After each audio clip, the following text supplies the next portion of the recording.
बच्चों imperative sentence से वाक्यों का इंडायरेक्ट बनाने का दूसरा नियम है, दूसरे प्रकार का वाक्य डू नॉट से आरंभ होने वाले वाक्यों का इंडायरेक्ट बनाना।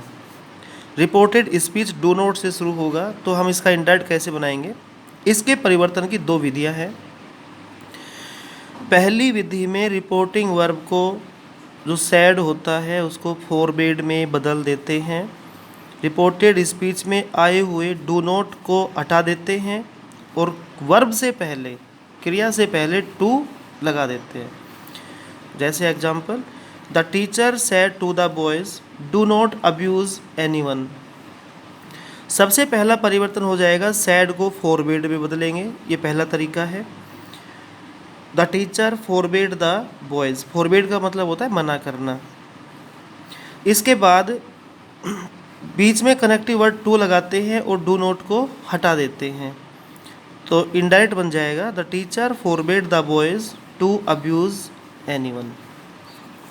इसकी दूसरी विधि है रिपोर्टिंग वर्ब को भाव के अनुसार ऑर्डर्ड में, एडवाइज्ड में, रिक्वेस्टेड में बदल देते हैं।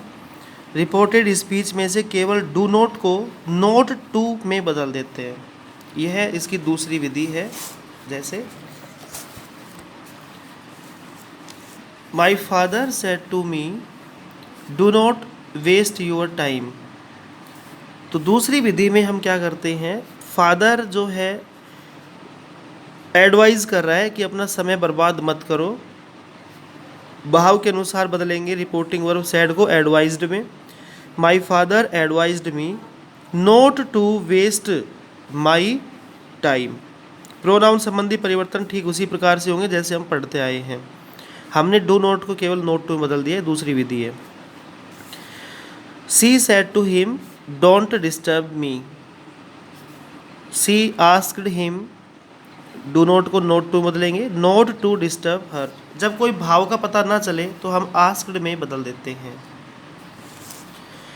He said to me do not play in the sun. इस सेंटेंस को दोनों तरीके से हमने किया है। पहली विधि है he forbade me to play in the sun. दूसरा प्रकार है he advised me not to play in the sun. एक अलग नियम है कि कई बार रिपोर्टेड स्पीच में नेवर का प्रयोग हो जाता है, तो नेवर वाले वाक्यों का हम किस प्रकार से परिवर्तन करेंगे?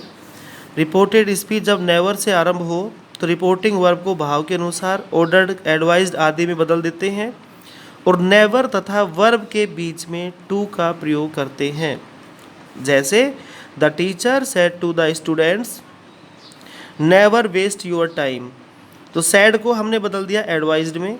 The teacher advise the student, never और वर्ब के बीच में टू का प्रयोग कर देंगे, never to waste their time.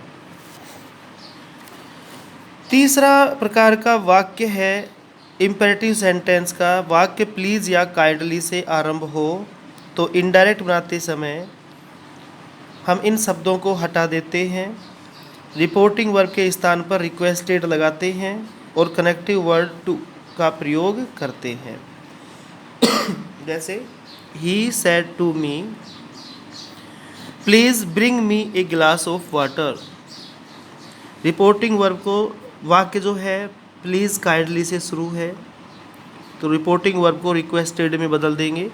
He requested मी, बीच में कनेक्टिव टू का प्रयोग करेंगे, requested me to bring him a glass of water. ऐसे ही she said to Sita kindly help me. She requested Sita to help her. ये तीसरे प्रकार का वाक्य था इम्पेरेटिव, जिसको हमें इनडायरेक्ट में हमने बदला है। अब हम आगे पढ़ेंगे लेट। इम्पेरेटिव जो वाक्य है वो लेट से प्रारंभ होगा, उसका किस प्रकार से परिवर्तन करेंगे वो हम आगे पढ़ेंगे। Thank you very much.